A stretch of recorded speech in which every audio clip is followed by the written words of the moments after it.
Example number 1.1. Calculate mole fraction of ethylene glycol C2H6O2 in a solution. Solution में ethylene glycol है and contain 20 gram of C2H6O2 by mass. मतलब वो 20% है तो उसका मास कितना होगा देख लेते हैं। चलो 20 gram of ethylene and 80 gram of water, मतलब 20% है तो 20 ग्राम लेंगे, 20% है तो 20 ग्राम इथिलीन एंड सॉल्यूशन बनाया है तो सॉल्यूशन परसेंटेज होता है 100 में परसेंटेज है तो 80 ग्राम ऑफ वाटर। ये अब हमें करने की जरूरत नहीं है क्योंकि ऐसे छोटे छोटे कॉन्सेप्ट तो हमें क्लियर ही है।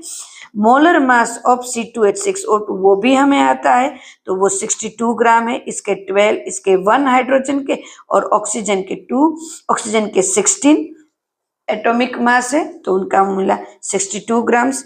मोल्स निकालने के लिए हमें 20 ग्राम्स दिया है divide by molecular mass 62 grams जो यहाँ पे मिला तो ये मोल्स हुए हमारे C2H6O2 के हमारे मोल्स हुए।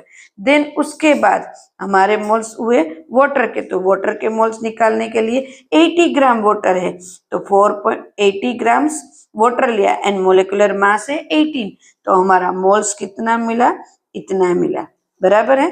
देन उसके बाद मोल फ्रैक्शन ऑफ C2H6O2, हमें मोल फ्रैक्शन ही तो फाइंड करना है ना, बोला है मोल फ्रैक्शन ऑफ इथिलीन तो चलो moles of C2H6O2 upon moles of solution, solution में कौन है इथिलीन ग्लाइकोल एंड वाटर तो दोनों के मोल्स और यहाँ पे मोल्स ऑफ इथिलीन ग्लाइकोल उनके मोल्स लिखे हमने तो मोल फ्रैक्शन x हमारा मिला ये, बराबर, उसका कोई यूनिट नहीं होता है। देन वाटर का मोल फ्रैक्शन निकालने के लिए क्योंकि मोल फ्रैक्शन देखो C2H6O2 प्लस वाटर H2O का मोल फ्रैक्शन होगा 1 क्योंकि टोटल मोल फ्रैक्शन तो 1 होता है, वो तो हमें पहले ही पता है, हमने थियरी में पढ़ लिया है, बराबर, टोटल मोल फ्रैक्शन 1 होगा। अब इसका मिल गया है C2H6O2 का तो वाटर का मिलने के लिए 1 माइनस 0.0682 तो वाटर का मोल फ्रैक्शन क्या होगा।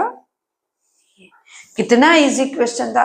क्वेश्चन को समझने के लिए, आंसर लाने के लिए पूरी तरह क्वेश्चन को समझना है। सबसे पहले क्या दिया है वो अलग से लिखना है, देन उसको कैलकुलेट करना स्टार्ट करना है। तो ऐसे ही कॉन्सेप्ट क्लियर करने के लिए मेरे शॉर्ट्स को लाइक करें, सब्सक्राइब करें ताकि मैं आपके लिए ऐसे ही छोटे छोटे शॉर्ट्स लाती रहूं और आपके कॉन्सेप्ट को क्लियर करती रहूं और आपके प्रॉब्लम को क्लियर करती रहूं।